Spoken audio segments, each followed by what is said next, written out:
Salut! La mulți ani celor născuți pe data de 19 aprilie. Iată și câteva personalități născute în această zi.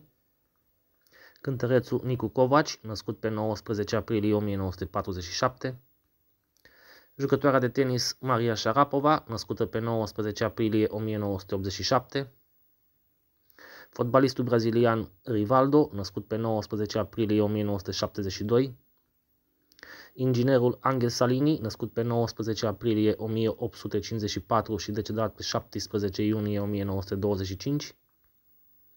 Și scriitorul Calistrat Hogaș, născut pe 19 aprilie 1847 și decedat pe 28 august 1917. La mulți ani celor ce își serbează ziua de naștere.